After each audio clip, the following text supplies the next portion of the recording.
आइए सुनते हैं नामवर लिखारी एम इलियास का लिखा हुआ खौफ व दहशत में डूबा हुआ नावल अमावस की रात।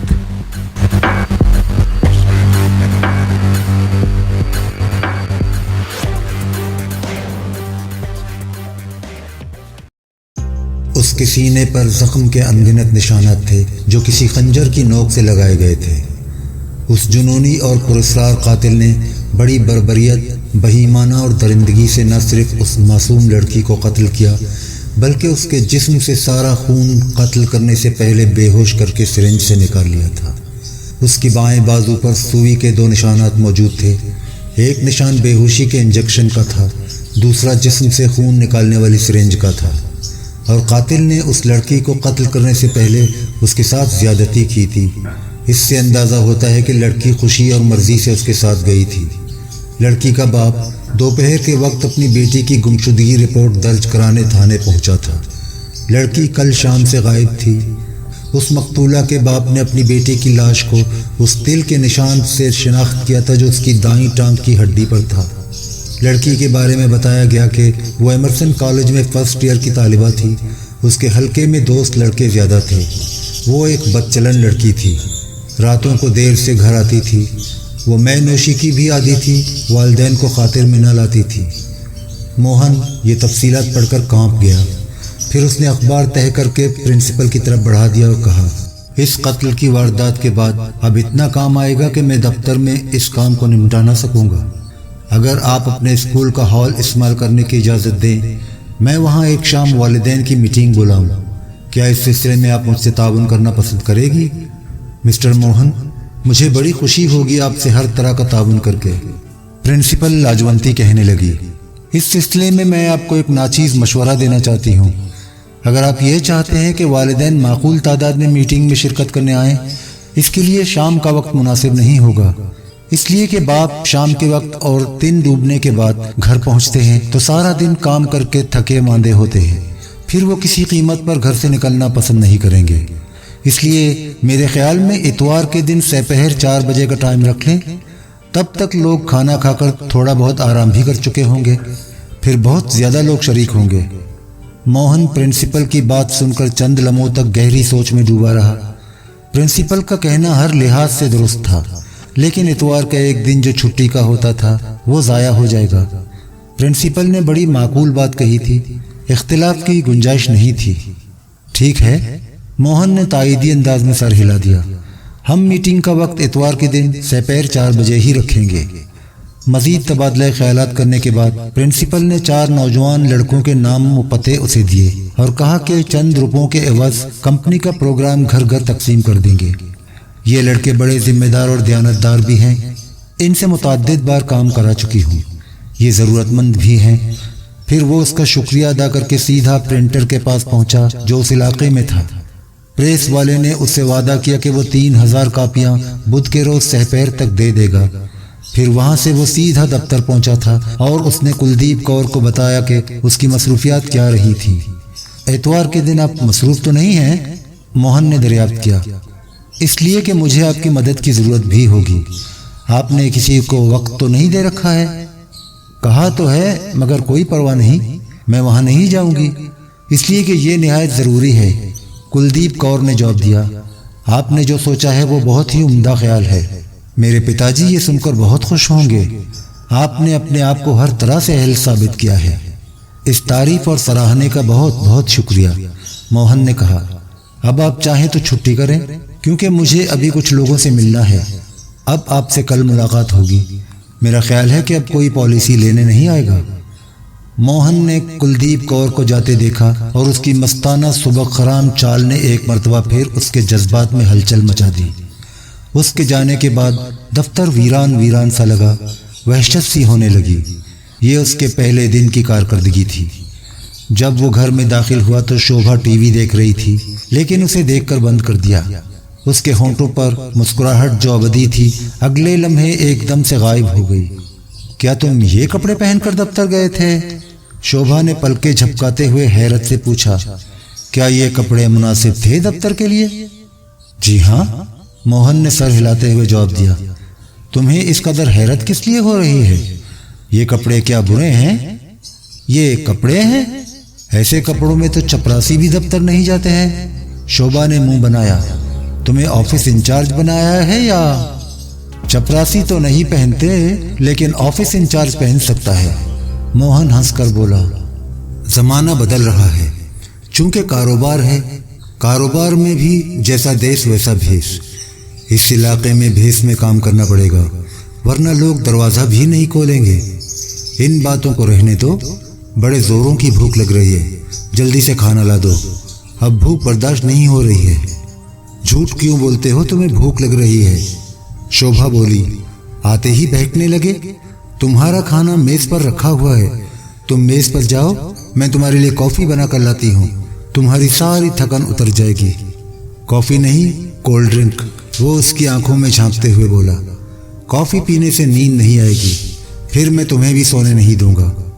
وہ کوٹ اور جوتے اتار کر کھانے کی میز پر بیٹھ گیا۔ جب وہ کھانا کھا رہا تھا تب شوبھا اس کے لیے کولڈ ڈرنک لے آئی۔ ہاں اب بتاؤ، آج کا پہلا دن آفس انچارج نے کیسے اور کہاں گزارا جو اتنی دیر ہو گئی؟ شوبھا بولی۔ کھانے کے دوران موہن نے شوبھا کو دن بھر کے کام کی تفصیل بتائی، مگر وہ دانستہ کلدیپ کور کا ذکر گول کر گیا، اور نہ ہی اس نے یہ بتایا کہ آنے والی اتوار کو مصروف رہے گا، کیونکہ اتوار کا دن ان دونوں کے لیے ساتھ رہنے کے لیے مخصوص تھا، جو ایک طرح سے ہنی مون کی طرح ہوتا تھا۔ اس نے سوچا تھا کہ یہ بات وہ سب سے آخر میں بتائے گا۔ میں نے ایک دن میں 195 روپے کمیشن کمایا ہے، وہ فخریہ لہجے میں بولا۔ یہ کہو یہ کیسا رہا؟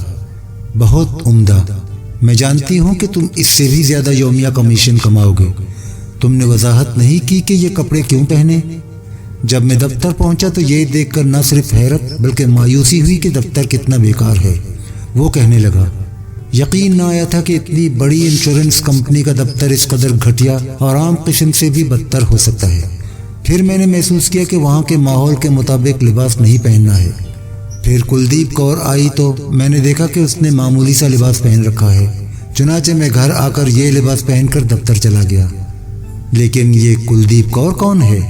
شوبھا نے متعجب نظروں سے دیکھا۔ جسونت سنگھ کی بیٹی ہے۔ موہن اپنی کرسی سے اٹھ کر اس کے پاس والی کرسی پر آ بیٹھا اور کہنے لگا، تم نے حسب معمول کھانا بہت اچھا پکایا ہے۔ میرے خیال میں بہکنے کے بجائے آرام کریں، کیونکہ بہت دیر ہو گئی ہے، کیونکہ ہم دونوں کو کل پھر مصروف دن کا سامنا کرنا ہے۔ تم نے اپنے باس کی بیٹی کلدیپ کور کے متعلق نہیں بتایا؟ شوبھا نے سنجیدگی سے کہا۔ اس کے بارے میں کیوں نہیں بتا رہے ہو؟ جانو، تمہیں فون پر بتا چکا ہوں کہ وہ اپنے باپ کی طرح ہے، موہن بولا۔ نہ صرف سخت مزاج، اکھڑ، بلکہ چالاک لومڑی ہے۔ لیکن دیکھنے میں ہے کیسی؟ شوبھا کا لہجہ بڑا سرد اور سپاٹ سا تھا۔ وہ کلدیپ کور کے متعلق جاننے پر تل گئی تھی، ایسی ہی جس طرح آج کل کی ماڈرن لڑکیاں ہوتی ہیں، موہن نے دانستہ سرسری انداز میں اور قدر بے نیازی سے کہا۔ جنہیں ہم عام طور پر دیکھتے ہیں ویسے ہی کپڑے، چست جینز، ٹی شرٹ، بالوں سے بے پرواہ، مگر بہت اسمارٹ ہے۔ کیا بہت خوبصورت اور پرکشش بھی ہے؟ شوبھا نے پوچھا۔ تم نے اس کے حسن و شباب کے بارے میں نہیں بتایا؟ اس کی عمر کیا ہوگی؟ جوانی میں تو ہر لڑکی بلکہ گدھی بھی خوبصورت اور پرکشش دکھائی دیتی ہے، لیکن وہ واجبی شکل و صورت کی سی ہے، موہن نے عام سے انداز میں جواب دیا۔ پھر اسے کچھ خیال آیا۔ اس نے سوچا وہ بات کہہ دینا چاہیے جو اس نے اب تک نہیں کہی۔ جان، تمہیں ایک بات بتانا بھول گیا۔ اسکول میں نے لڑکیوں کے والدین کے ساتھ جو میٹنگ رکھی ہے وہ اتوار کے روز رکھی ہے۔ اس کا وقت 4 بجے سہ پہر ہے تاکہ اس میں زیادہ سے زیادہ والدین شرکت کر سکیں۔ کیا کہا؟ اس اتوار کو؟ شوبھا بڑے زور سے چونکی۔ تم ہو کس دنیا میں؟ کیا تمہیں اس بات کا خیال نہیں ہے کہ اس اتوار کو کسی کی شادی کی سالگرہ ہے؟ میری دیدی رنجنا کی۔ اس کے بارے میں تمہیں کچھ دن پہلے بتایا تو تھا۔ موہن کی پرنسپل سے میٹنگ کا پروگرام اور وقت اور دن طے کرتے ہوئے ایک یوں ہی سا خیال آیا تھا کہ اس اتوار کو کوئی اہم قسم کا پروگرام ہے، یوں کہ وہ اسکول کی میٹنگ کے نتائج کے بارے میں اتنا پرامید اور پرجوش تھا کہ میٹنگ کے بارے میں سوچتے ہوئے شادی کی سالگرہ کا خیال اس کے ذہن سے نکل گیا تھا۔ اس وقت وہ حیران ہو رہا تھا کہ وہ یہ کیسے بھول گیا تھا۔ آئی ایم سوری جان، موہن نے قدر ندامت سے کہا۔ میں واقعی بھول گیا تھا، بالکل بھی یاد نہیں آیا۔ بہرحال مجھے افسوس ہے کہ میں سالگرہ کی تقریب میں شرکت نہ کر سکوں گا، کیونکہ اسکول کا ہال اتوار کے علاوہ کسی اور دن خالی نہیں مل سکتا۔ تم میری دیدی کی دعوت کو اس طرح اور اس بہانے سے نظر انداز نہیں کر سکتے، شوبھا تنک کر بولی۔ رنجنا شوبھا کی سگی بڑی بہن تھی، بد مزاج اور مغرور قسم کی، اپنے آپ کو نہ جانے کیا سمجھتی تھی۔ وہ ہر کسی پر حکم چلا کر خوش ہوتی تھی، وہ صرف اور صرف اپنی ذات کے بارے میں سوچتی تھی، خوشامد پسند تھی۔ موہن کو وہ ایک آنکھ نہیں بھائی، اسے رنجنا کی صورت تک گوارا نہ تھی۔ وہ بڑی سحر لگتی تھی، وہ بہت حسین نہ تھی لیکن اس میں پندار حسن تھا۔ اسے اس لیے اپنی ذات پر زوم تھا کہ اس کا پتی ایک کارپوریشن کا لیگل ایڈوائزر تھا۔ اسے اپنی زندگی میں اس سے بور اور خود پرست آدمی سے واسطہ نہیں پڑا تھا۔ دونوں میاں بیوی کو سخت ناپسند کرتا تھا۔ اب اسے یاد ہے کہ ان کی شادی کی 10ویں سالگرہ ہے۔ اسے اور شوبھا کو دوپہر اور رات کے کھانے پر مدعو کیا گیا تھا۔ رات کو ڈنر سے فارغ ہونے کے بعد سمندر پر جانے کا پروگرام بھی تھا، وہاں آتش بازی کا پروگرام تھا۔ میں نے پریس میں 3000 کی تعداد میں پراسپیکٹس چھپنے کے لیے دے دیے ہیں، موہن نے کہا۔ افسوس ہے کہ اتوار کی میٹنگ ملتوی نہیں کی جا سکتی۔ اس کی اہمیت اس لیے بھی بڑھ گئی ہے، آج شام کے اخبار میں ایک لڑکی کے لرزخیز قتل کی خبر چھپی ہے۔ اس کے ساتھ جنونی قاتل نے نہ صرف زیادتی کی اور اس کے جسم کا سارا خون نکال کر اس کی لاش کے ٹکڑے کر دیے ہیں۔ کیا تم نے شام کا اخبار دیکھا؟ ہاں، شوبھا نے افسردگی سے سر ہلا دیا۔ اس کے بدن پر جھرجھری سی دوڑ گئی۔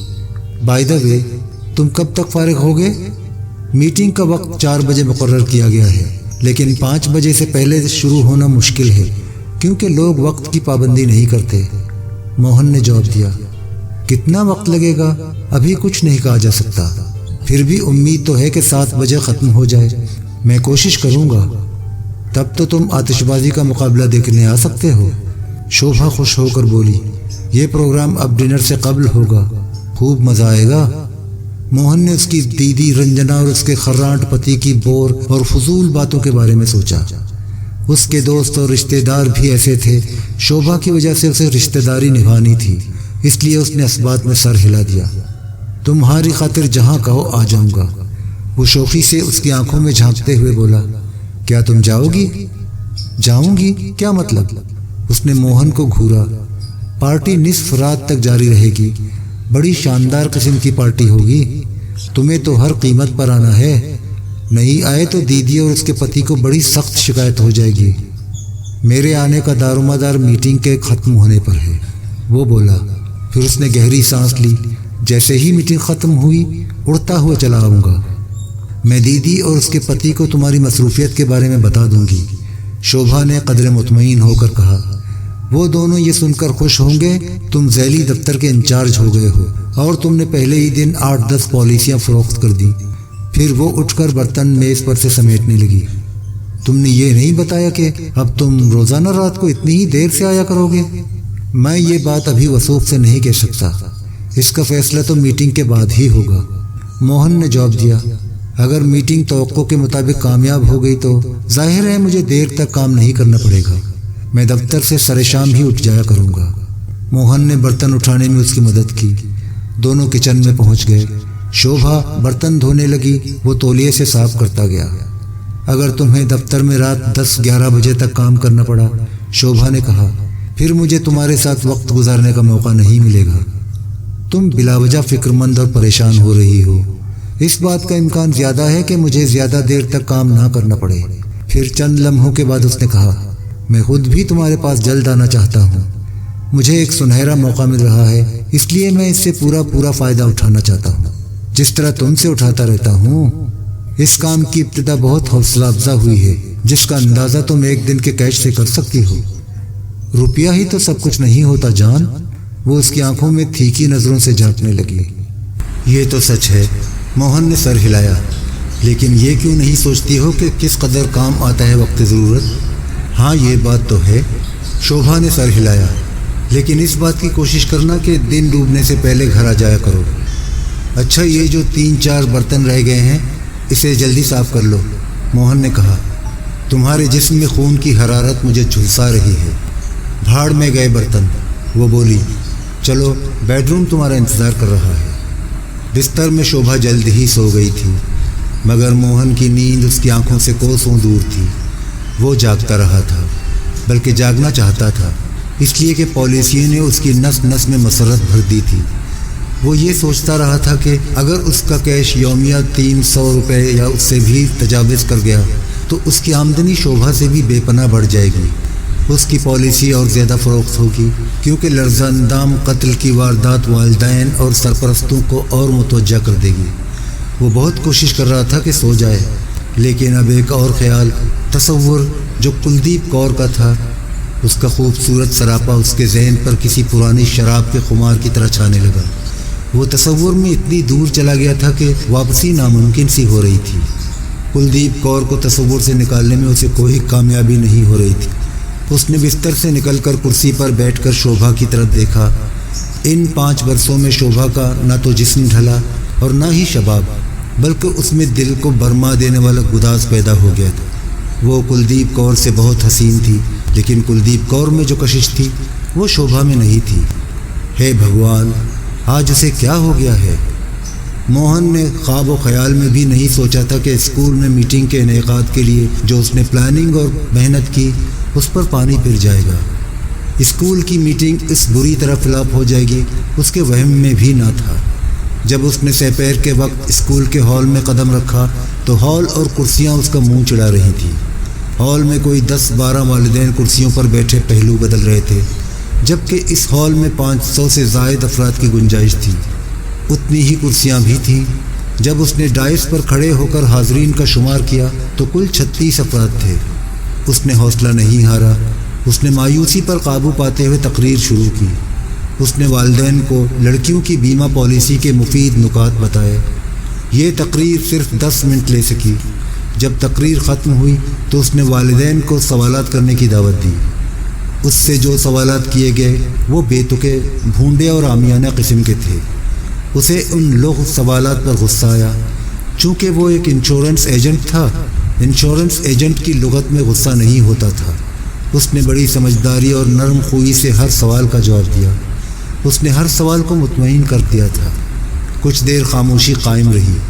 पहल एक मरहटा ट्रक ड्राइवर ने की। उसने एक पॉलिसी ख़रीद ली।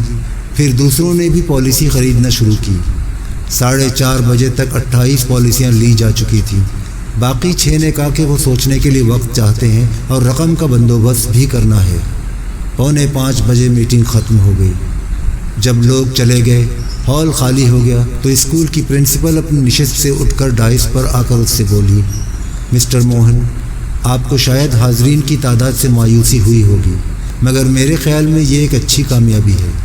मेरा तो ये ख्याल था कि शायद 10 पॉलिसियाँ भी फ़रोख्त नहीं होंगी।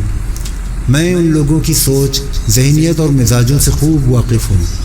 ये लोग मीटिंग्स को पसंद नहीं करते हैं और ना ही इसकी अफादियत से वाकिफ़ हैं, इसलिए दूर भागते हैं और इसलिए हाज़रीन की तादाद भी कम थी। ये जो 36 अफराद आए थे वो भी बड़ी कामयाबी है। ये समझें कि ये वो अफराद हैं जो आपके लिए सेल्समैन का काम करेंगे। उन्होंने जो अपनी लड़कियों और औरतों के लिए किया है वो दूसरों को समझाएंगे कि वो भी अपनी लड़कियों के लिए ऐसा ही करें। आपकी कंपनी ने जो आइडिया सोचा है उसमें बड़ी खुसूसियत और तहफ़्फ़ुज़ है। किसी भी लड़की के साथ ऐसे वाक़यात पेश आ सकते हैं। ईश्वर करे ऐसा ना हो। यहाँ आम किस्म के लोग रहते हैं, लेकिन उनमें एक अच्छी बात यह है कि वो सब एक दूसरे के दुख दर्द में शरीक होते हैं, आपस में बड़ी मोहब्बत करते हैं। पड़ोसी पड़ोस का इतना ख्याल रखते हैं कि रिश्तेदार भी न रखें। ये बात जंगल की आग की तरह फैल जाएगी। फिर इतनी पॉलिसियाँ फ़रोख्त होंगी आप तसव्वुर भी नहीं कर सकते। आपके इस मुखलिसाना ताउन और हौसला अफजाई का बहुत बहुत शुक्रिया। मोहन ने कहा, मैं आपके जज्बे को कभी नहीं भूलूंगा। फिर वो कुलदीप कौर के साथ स्कूल की इमारत से बाहर आ गया। कुलदीप कौर ने उससे पूछा, क्या आप प्रिंसिपल के ख्यालात से मुत्तफ़िक़ हैं? क्यों नहीं, मेरा ख्याल तो ये है कि प्रिंसिपल ने ठीक ही कहा है, मोहन ने जवाब दिया। नाकामी बड़ी कामयाबी का पहला जीना होती है। कुलदीप कौर ने भी इस ख्याल की तायद की। प्रिंसिपल की बातें मेरे भी दिल को लगी हैं, हमें मायूस नहीं होना चाहिए। दोनों बातें करते हुए आगे बढ़े। कुलदीप कौर ने सफ़ेद सूती साड़ी और बगैर आस्तीनों वाला ब्लाउज पहना हुआ था, जो आगे और पीछे से बेहद और नामुनासिब हद तक खुला हुआ था। मोहन ने नीले रंग की हल्की सी जैकेट पहन रखी थी। उसने ये जैकेट 2-1 दिन पहले खरीदी थी। उसमें गोल्फ की गेंद जैसे छोटे छोटे बटन लगे थे। गुज़िश्ता 5 दिन जैसे पर लगाकर उड़ गए थे। वक्त इतनी तेज़ी से गुजर जाएगा, मोहन सोचकर हैरान था, क्योंकि उसे ऐसा महसूस हुआ था कि ये 5 घंटे थे। श्याम, कार सेल्स डायरेक्टर, करोड़ों मर्तबा मुआयने के लिए आया था। मोहन दिल ही दिल में कुलदीप कौर के साथ उसका रवैया देखकर हैरान भी हुआ था। उसकी बातों से ऐसा लगता था कि वो कुलदीप कौर की खुशनुदी चाहता है। उसकी खुशामद और चापलूसी को कुलदीप कौर खातिर में नहीं ला रही थी।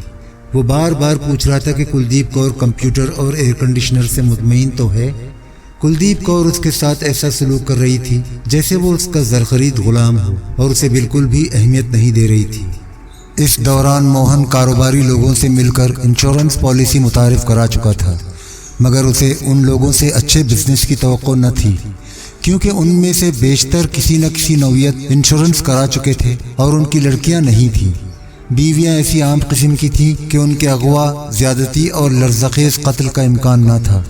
उन्हें एक बार देखने से दूसरी मर्तबा देखने की ख्वाहिश नहीं होती थी। इन तमाम बातों के बावजूद इस तरह उसका हर हल्के में तारुफ ज़रूर हो रहा था। बहुत से दुकानदारों ने वादा भी किया था कि जब उनकी मौजूदा पॉलिसियां ख़त्म हो जाएंगी तो वो उससे रुजू करेंगे, क्योंकि वो एक वक्त में 2-2 पॉलिसियों के मुतहम्मिल नहीं हो सकते।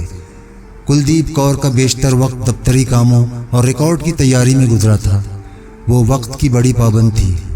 बास की बेटी होने के बावजूद वो दफ्तरी औकात कार की एक मुलाजिम की तरह पाबंदी करती थी, जबकि उससे बासपोस करने वाला कोई न था। वो अपने काम पर पूरी तवज्जो मरकूज रखती थी। उसकी ये उसूल पसंदी मोहन को बहुत पसंद आई थी। दफ्तर में मसरूफियत के बायस उन दोनों में ज़्यादा बातचीत की नौबत नहीं आई थी, और फिर उनके कमरे भी अलग अलग थे। मोहन एक तरह से कुलदीप कौर से इसलिए मुतमईन था कि उनके दरमियान बेतकल्लुफ़ी नहीं हुई थी, और न ही कुलदीप कौर ने उससे बेतकल्लुफ़ होने की कोशिश की थी। लेकिन वो रातों को कुलदीप कौर को न सिर्फ तसव्वुर में देखता और उसके बारे में सोचता। जब शोभा उसके बाजुओं में होती तो वो आंखें बंद करके कुलदीप कौर का तसव्वुर कर लेता।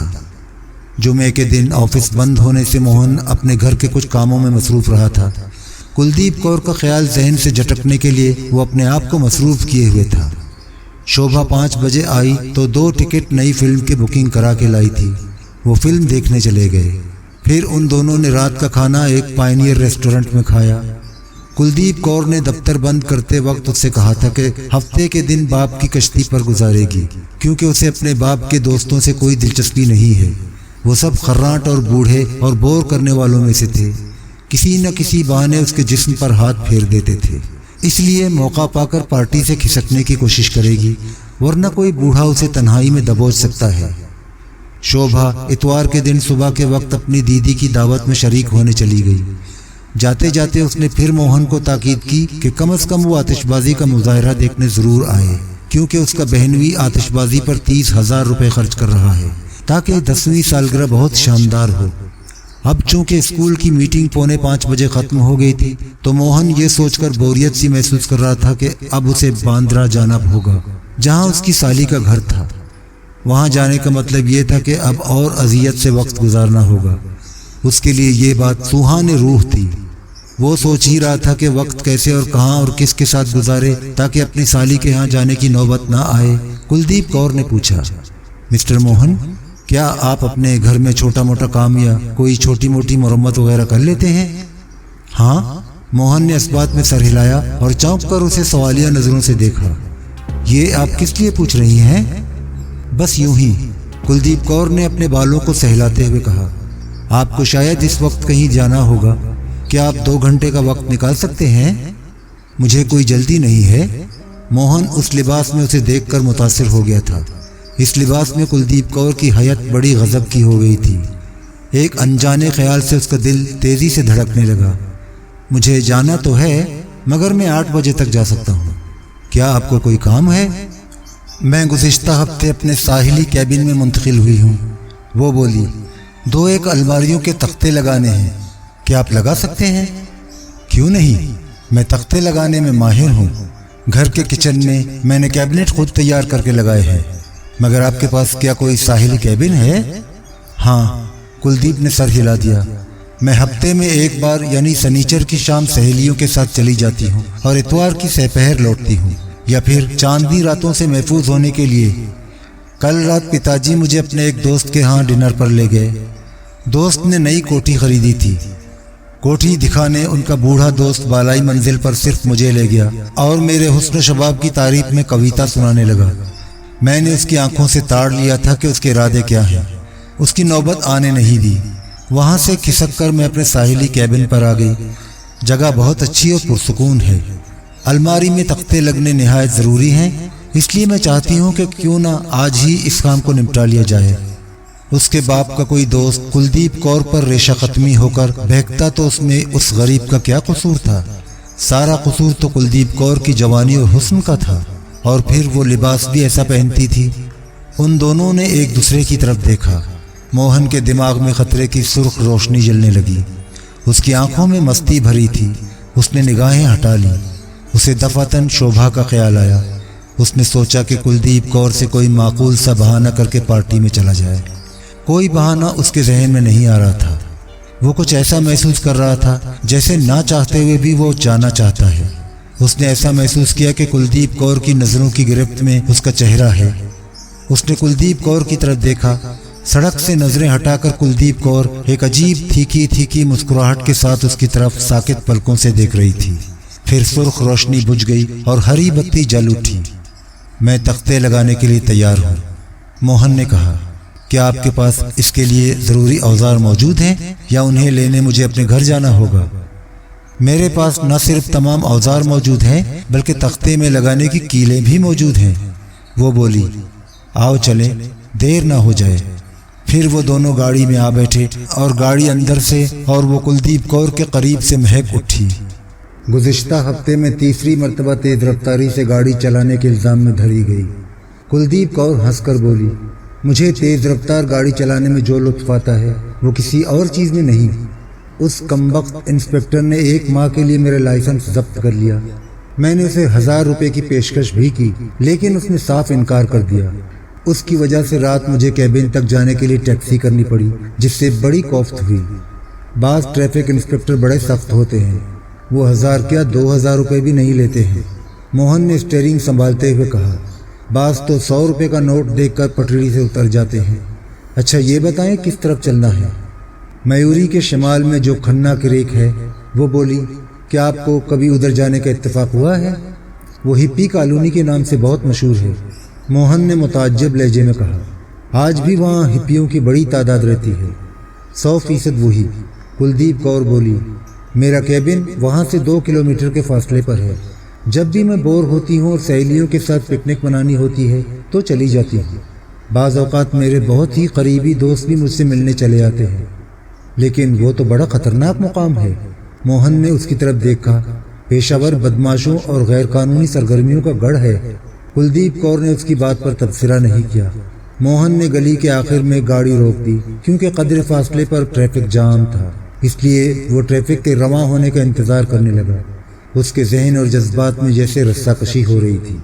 उसका जहन शोभा की पार्टी में जाने को कह रहा था। वो उसके जहन पर छा गई थी। जैसे ट्रैफिक रेंगने लगा, मोहन गाड़ी को मेन रोड पर ले आया। कुलदीप कौर बड़े इत्मीनान से और पुरसुकून अंदाज में बैठी थी।